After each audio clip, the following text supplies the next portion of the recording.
Om Purnamadaha Purnamidam Purnat Purnamudachyate Purnasya Purnamadaya Purnamevavashishyate. Om Shanti Shanti Shanti. Om Brahmanandam Param Sukadam Kevalam Jnana Murtim Dvandvatitam Gagana Sadrisham Tattvamasya Lakshyan Ekam Nityam Vimalamachalam Sarvadhi Sakshi Bhutam Bhavatitam Trigunaraitam Sadgurum Tam Namami. Om. Relations with Sadguru, who is Brahman, the giver of supreme bliss, embodiment of pure consciousness, one without a second, vast as the ether, infinite, eternal, beyond the three gunas and their modifications, the supreme preceptor. Yoga Vasistha Sthiti Prakarana, and it is section 23, giving insight into the sovereignty of a sage, which is the goal of everyone.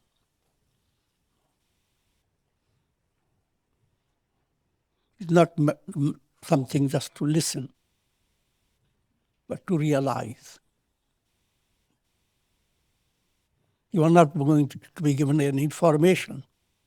There was once a big emperor, and he was so powerful. The whole world was in his command. And with his raising the finger, the stars danced. Once upon a time. What has it to do with it?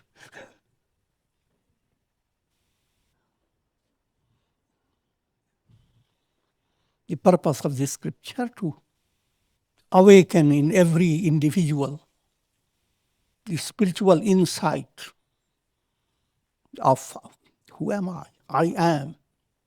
That I am is all enfolding, all transcending, Brahman, the absolute. Keeping that in view, as spiritual aspirant advances and comes to the stage of Jivan Mukti, which I have explained to you, as you following the northern path, Agni, Vairagya develops.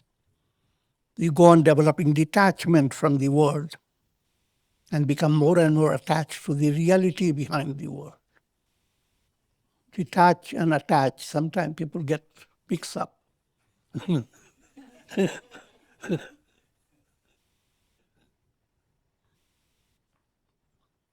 Think of simple illustration.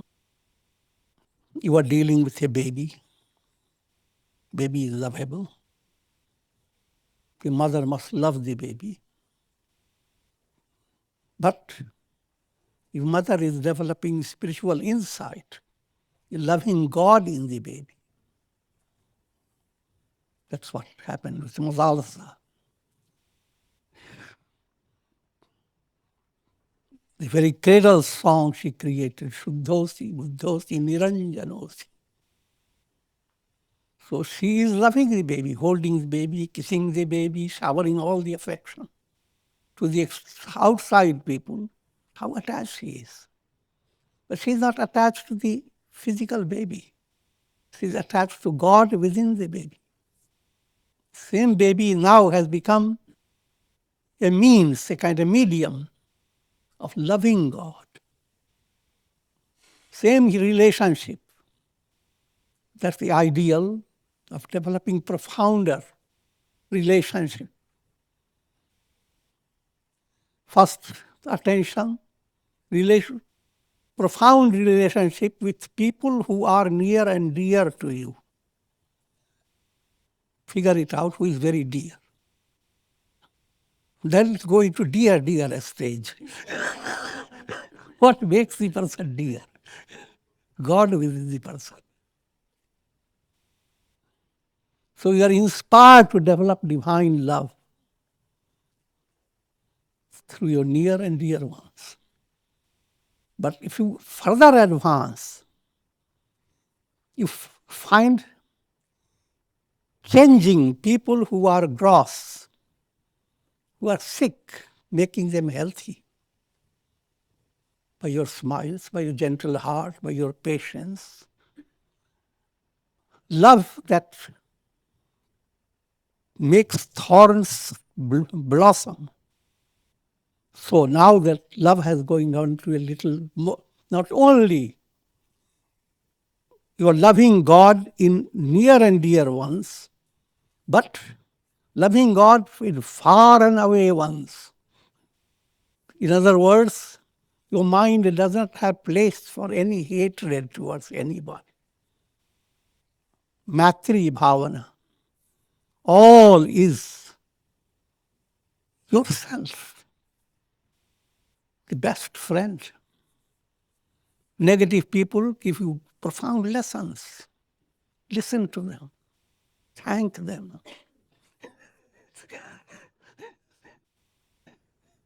Be tender-hearted. Bless them. They lose their negativity. So, with that, the sage is an emperor who rejoices in the palace of the body. The body mindset is kind of a palace. Matri, or cosmic love, is his beloved queen. And Satyata and Ekata, they are his daughters. Unfortunately, he has no son.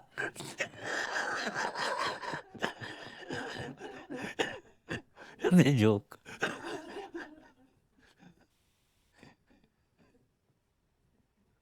Satyata, truthfulness. Ekata, unity. So, with that type of setting, allegorically, it is very cozy and glorious, royal palace. That's what you're living in. Same body set creates hell and constant source of sorrow, and goes on bringing all the garbage and markat karkat. Now the same body set is drawing from the world nothing but divine glory, permeating everywhere, and wafting from the heart to the world the divine aroma of divine love. That's called friendliness. The whole world, you're a friend. Vishwamitra. The whole Vishwa becomes friend. That's the potentiality of exists in every heart.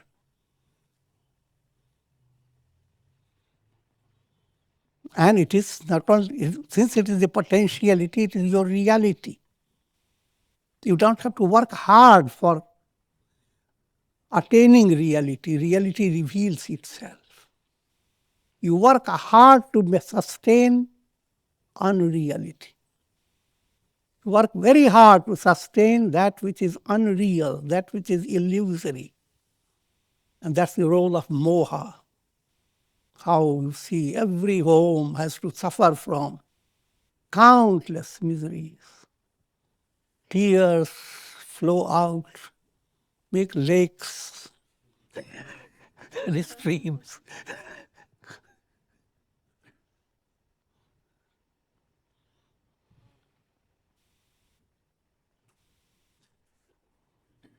Like the luminous sun that looks down upon the earth with detachment. A sage beholds the miseries of the world with a spirit of absolute detachment. His heart overflows with bliss. Well, it's the miseries of the world with absolute detachment. It has subtle meaning. The meaning is that he views the miseries as in accordance with the karmas of every soul. And ultimately, all those miseries are to end. And that becomes the purpose of enlightenment. Sarve bhavantu sukhina. May all be equipped with sanmati, right understanding. His heart overflows with bliss. And in this, directing this type of goodwill to all others, he has no diffidence, because it is the reality. Darkness has no reality. Negative qualities, they have no reality. Ignorance and its forces, they are the most striking part of the world of daily life, and yet they have no reality. This point has to enter, not into your body, into your mind. But if you think the mind is the body, then yes, it should enter your mind, body. Just as the sun, allegorical to understand, luminous sun looks down on the Earth planet, what's happening? So many illuminations. One illumination is in contradiction with another one. So many reflected suns. Not a single one is full of rest. Everyone is restless. But does a sun begin to grieve? Because all this is not the reality. Every reflected sun is in misery. Reflections being in misery have nothing to do with the reality that has cast its reflection. Shift your angle from reflection to the reality. That's what your spiritual movement is. All the time, the I am in you is a reflected illusion. That I am is so shifting, you never know which one is I am, the body, the senses, the mind, the intellect, which is. And you find yourself existing without the body, without the mind, when you are in deep sleep. You're not aware of the body, you are not aware of mind, senses, not aware of your intellect, not aware of the ego and its projects. And you are. Good news. Bring that understanding, we bag it about your head. Instead of keeping your mind burdened with worries and anxieties. That art has to develop. And that's the purpose of satsanga, jnana yajna. And you are led to that through a progressive movement. You cannot suddenly become awake because you have taken a lot of abhyasa, effort, to be what you are.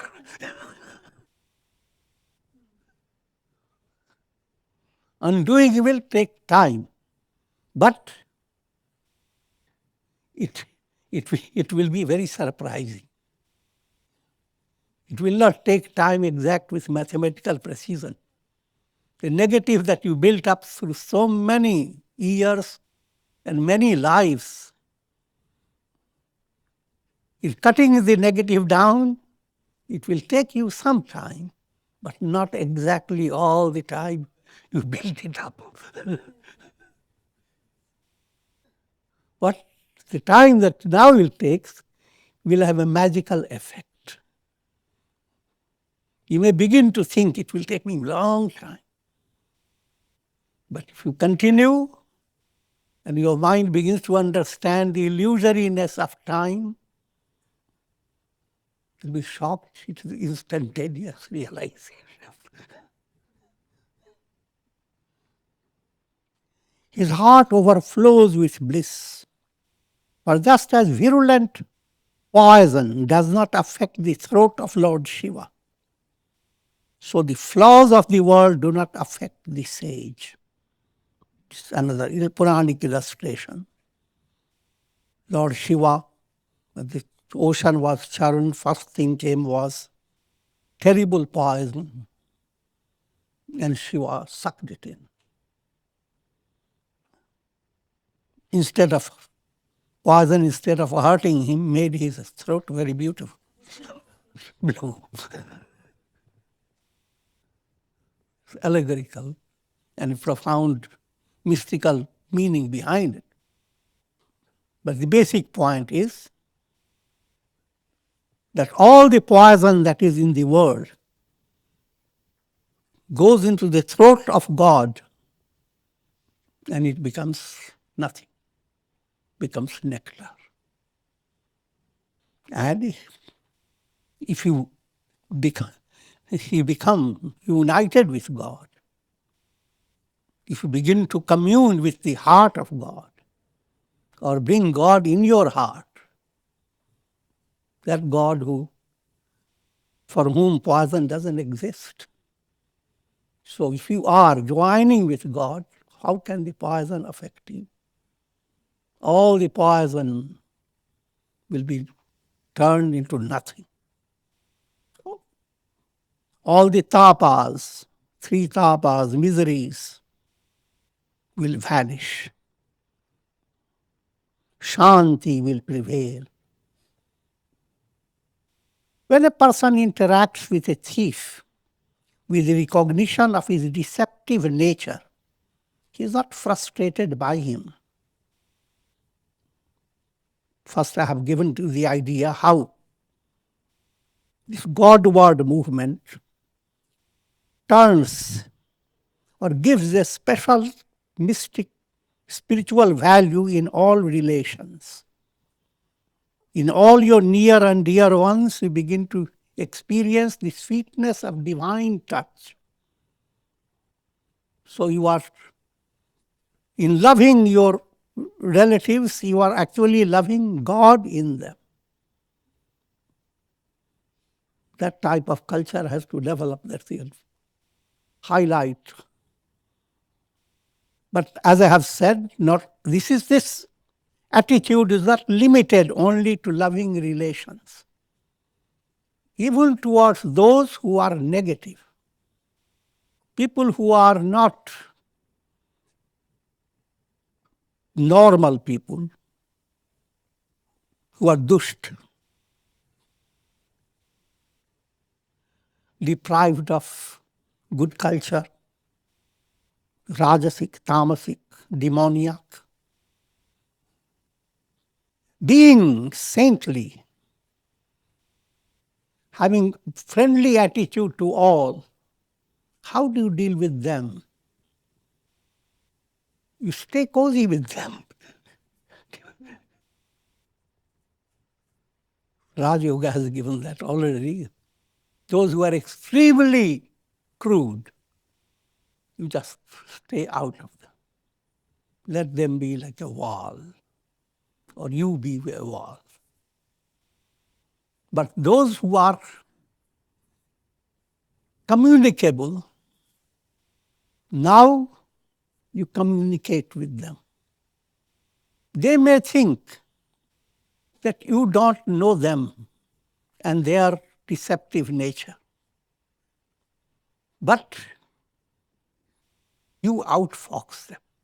You know their deceptive nature. And therefore you are in a position to help them.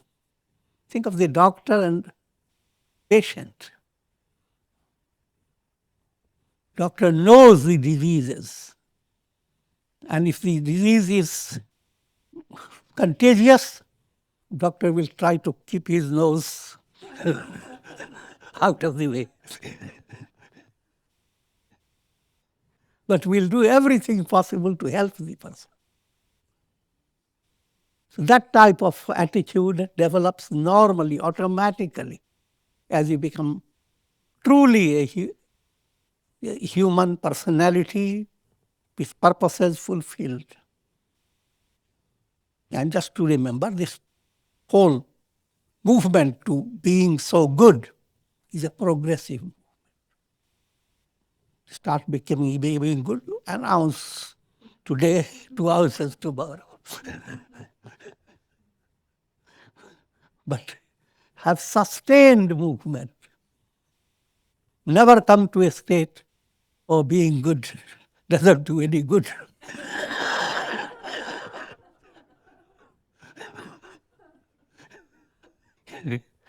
Your movement should be unthwarted, firm, unflinching, with love of God and with more and more awareness of who is the source of all your energy and strength. And who are you? With that, the firmness becomes firm like Himalayas. A person viewing a broad landscape from the summit of a hill can see trees being cut and bushes being consumed by fire, but is unaffected by these changes. These are all different ways of giving you allegorical language, implying a sage is completely aloof. He's on a vertical level. So many things the sage sees through his eyes, but all those things have no bearing upon him. This type of simile is furthermore I have given to you. One who is enlightened is just like on a mountain top.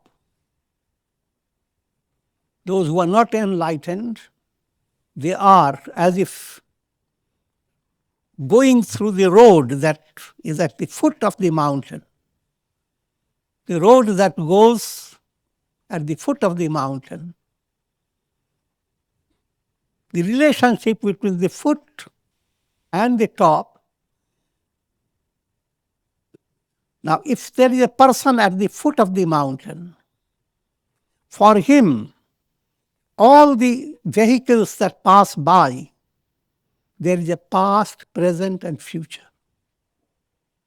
One who is on the top, all the vehicles that are passing by, they are always in the present. From the top, you are seeing all that. The bottom, past, present, and future. So therefore, the reality that is being faced by one who is at the bottom, worrying, past, someone is to come, where is the person? Grieving a lot, but then suddenly the person arrives, car comes. And she expected so much of love from the relative, she doesn't realize you, recognize you. So say, hello, okay. Car goes on.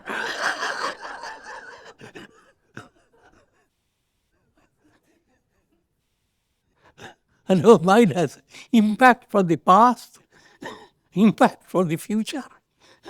And he's crushed. On the top, they are always in view. So many ways people try to give you the illustration to understand the point, how purified mind puts you in a vertical level. The distracted mind and impure mind keeps you in the bottom level. Worst still, no car is coming. But you develop the illusion, the car is come, it is gone.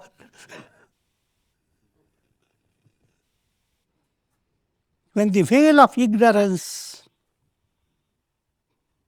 with the veil of ignorance removed, A sage possesses a luminous mind, free from all doubts. He no longer has any interest to experience the pleasures of the objects. Just as a sane person is not tempted by the mad outbursts of those who are drunk, to a sage, so a sage is not tempted by the pleasures that delight the ignorant. Simple illustration is see is by a drunken house and so many people drinking and laughing, and some of them coming into the drainage and just sitting down.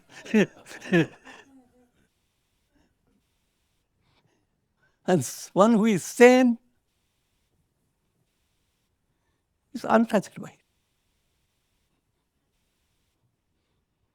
On that basis, parable has evolved also.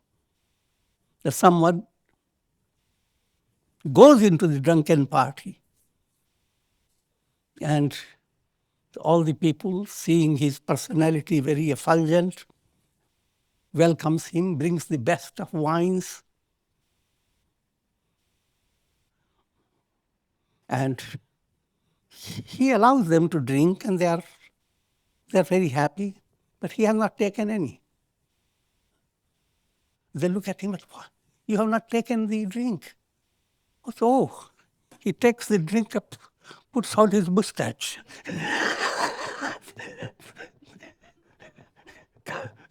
Come and smell. I have drink. But why don't you drinking in? Because I'm already drunk. So that's the relationship of his spiritual happiness mixing with people who are happy with pleasures of the senses. You have not to should not accept them too much. Stay with them and just let your mustache be touched by it. The people feel that you are also like them. So now you are in a position to help them to get out of their drunkenness.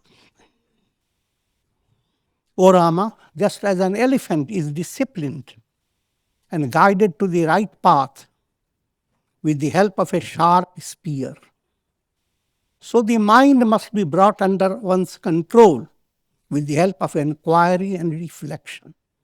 Mind is like an elephant. And Vivek Buddhi, discriminative understanding, is the spear. Do not let your mind just run wild. Use your discriminative spear on the neck of that elephant. Control it. And how do you develop the discriminative understanding? What is called Vivek? By inquiry and reflection. See, first to allow your sadhana, to promote shama, serenity, to enter your mind. As serenity begins to enter, you can practice more and more vichar, inquiry, and more reflection to understand the meaning of the scriptures. And that becomes Vivek Buddhi, controls your mind. Instead of mind running wild, just shows the ankush, and the elephant obeys it. If you come to that stage, they become Gajagami. Your movement becomes like elephant's movement. Your strength becomes elephant strength. Bhima's strength was 10,000 elephants' strength. And your feeling becomes Gajgamini. Gajgamini is complementary literature describing grace and beauty of women.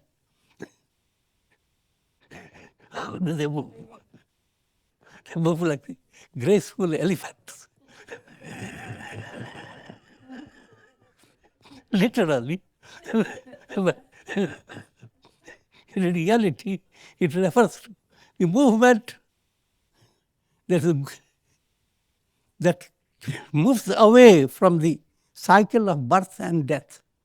Ga is gati. Ja jakaro janma vicheda. Ja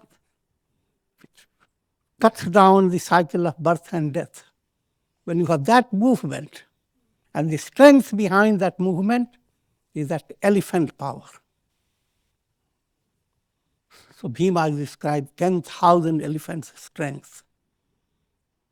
So that elephant in you has to be brought under control so that it can generate elephant strength.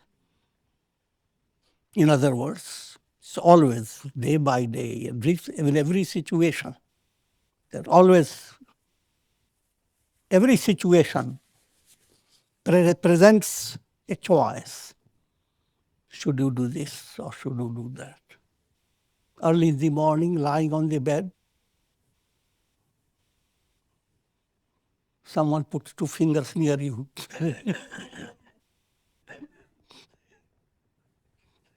Are you to stay lying or do you want to get up? And you have to have, and you use your choice. If you have positive, then you will not choose to stay with inertia. You will begin to overcome your weaknesses, your degrading habits, and go on developing strength. But that choice is to be exercised all through your life, day by day.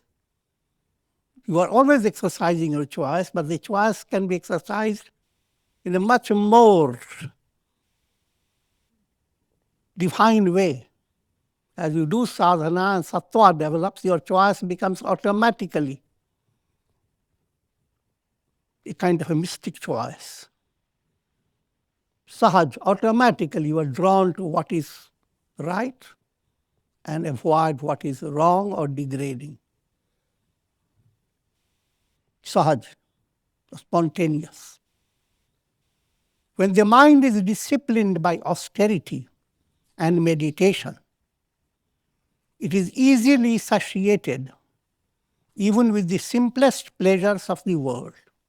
This point is made. People live to have more and more pleasure. And the Trishna Najirna, craving does not decay. The more you enjoy, the more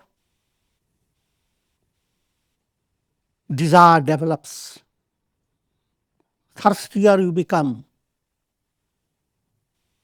But having moved towards the path of enlightenment, table changes, table turns.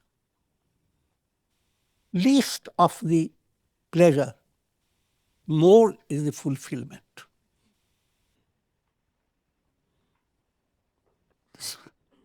And the real joy that is being experienced by a sage is inner joy. So when a slight sip of that joy quenches your thirst to such an extent that if you have a million degree of craving, it suddenly becomes just 100-degree craving. I'm giving you mathematical. And 100 becomes 10. So your craving is being lost, losing it. What a loser.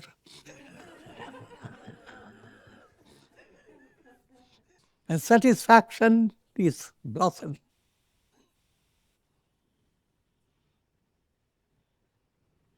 That's called tripti, inner contentment. And with that type of mindset, even the smallest little thing in the world appears to delight the sage beyond limits.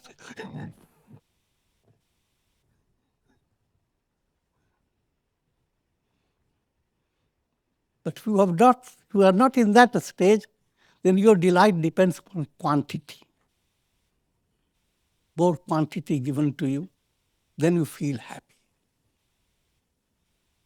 But if you have highly advanced, quality matters. It's not the quantity. Figure that out.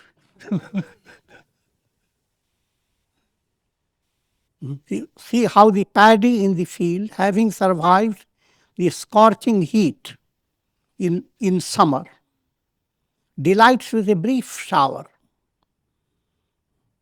In other words, a sage does not run after the objects of the world.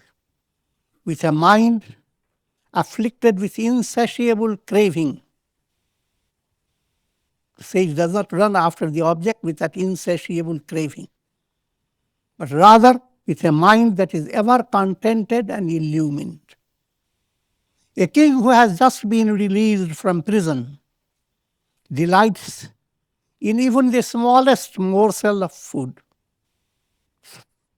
So many illustrations are being given. They are not to be taken too seriously. What is implied that you have been in the state of bondage, you were in the prison.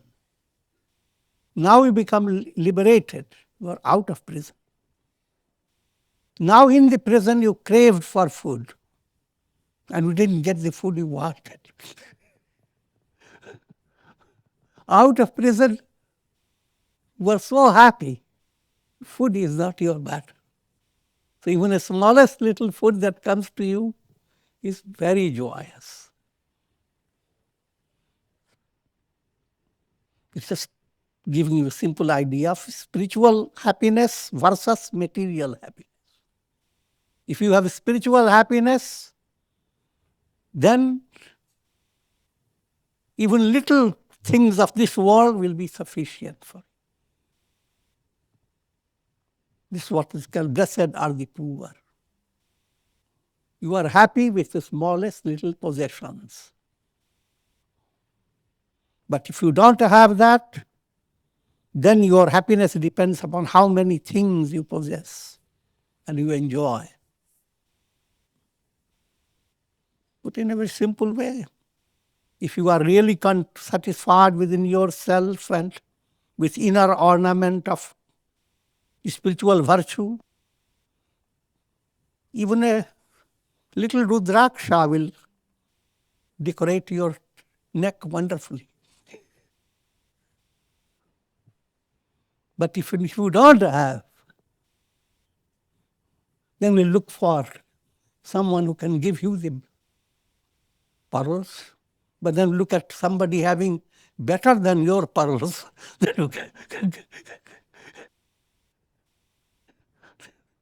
You find yourself not so satisfied.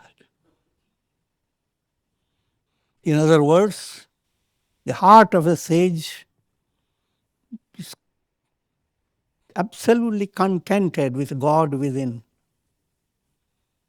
But as long as the body exists, fulfillment that comes from the world is a kind of a fun. Just like a child would collect some berries and bring to the mother. The mother says, I never had like that. So that type of relation develops with the world. Another point, no matter how things are, your inner level is fully contented. Because all things change in the world, in the realm of mind. So many illuminations are changing on the earth. Sun is fully contented. But while we are doing that, we have to understand the movement is progressive. The more you become sattvic, you begin to capture that type of experience.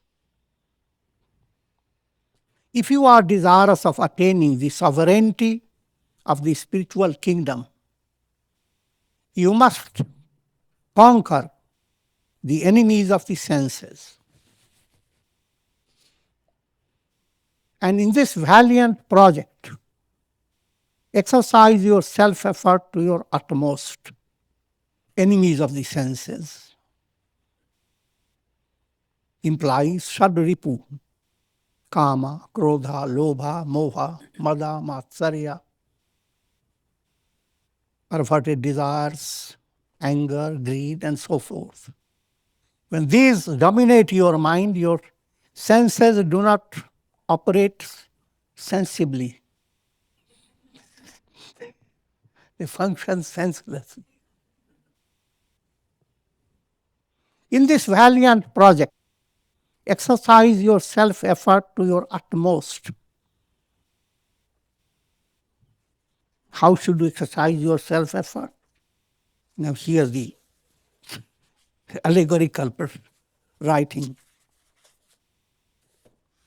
Pressing your hand with the hand.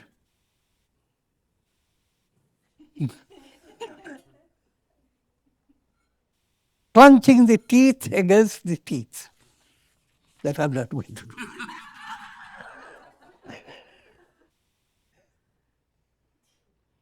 Twisting and turning the limbs against the limbs. Try to fight with yourself.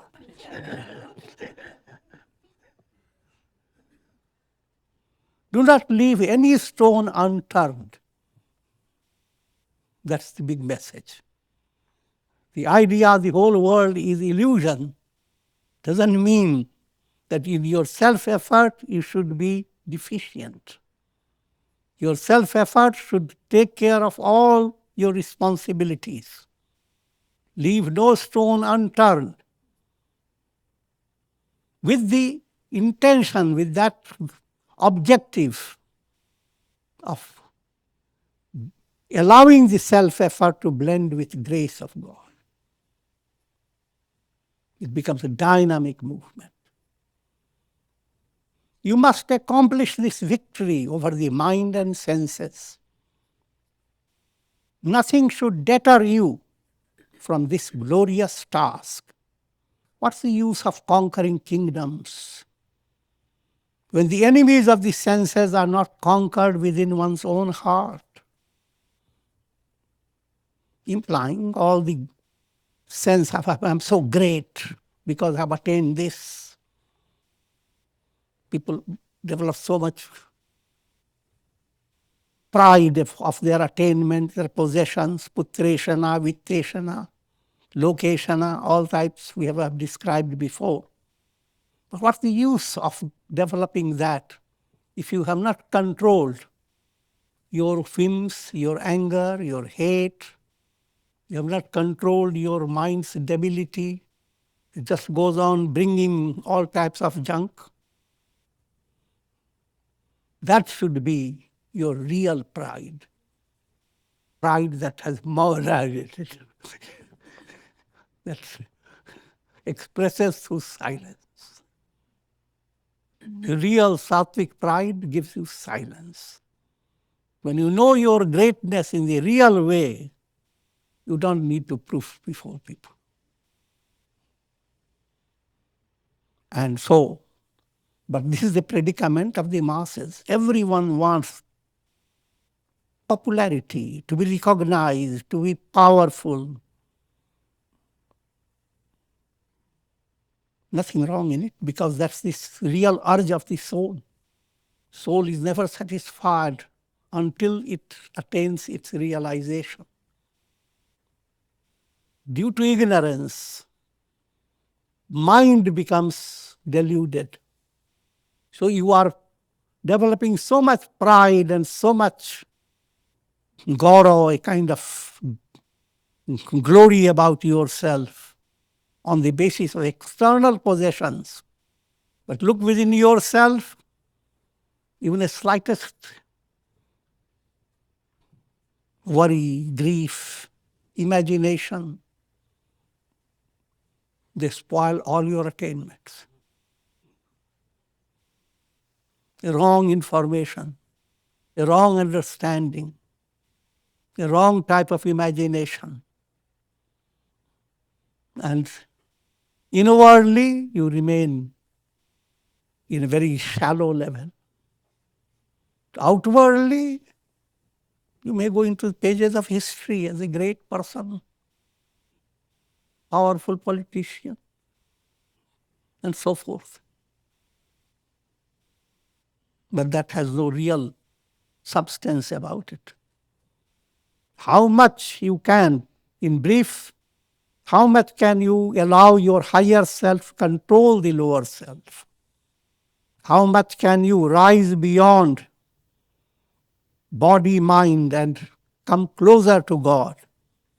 How much can you discover I am that?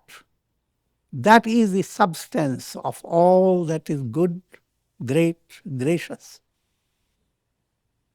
If that is not there, then it is a big world of palavras, all verbosities. Go into a forest, every animal is shouting, I am great, I am great.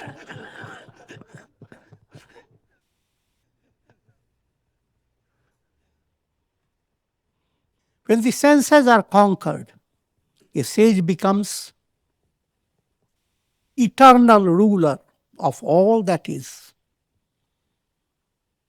Now, worldly victory is followed by defeat. No matter what, how much you have attained, ultimately it gets away from you. But this is eternal. He who has vanquished the venomous serpent of mind that lies coiled up in the heart, he is truly an adorable sage. This is poetic language. The mind is like a venomous snake coiled up in the heart. How does it coil up? Led by your mind, your heart is sustaining impressions of revenge, impressions of hatred, and similar illusions. All those cozy within your heart. Snakes are very cozy.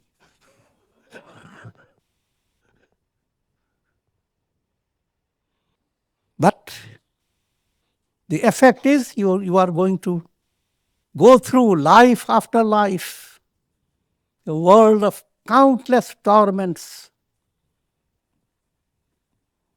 for no reason at all. If you have right understanding, process is simple. Though I'm saying simple, it simply means that even though for the masses the process may seem very difficult, but as you become an aspirant, you are like a swan, you begin to fly. Your achievement becomes amazingly miraculous. So therefore, though history will describe many painful situations sages have faced, but to the sages, they have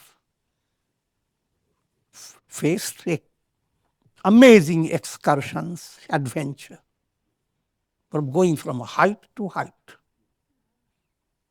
Whether people clap them or not, doesn't matter.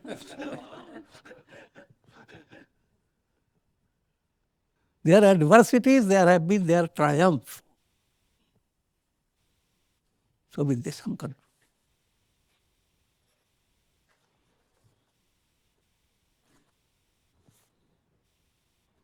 Om Purnamadaha Purnamidam Purnat Purnamudachyate Purnasya Purnamadaya Purnamevavashishyate. Om Shanti Shanti Shanti. Om Hari Om.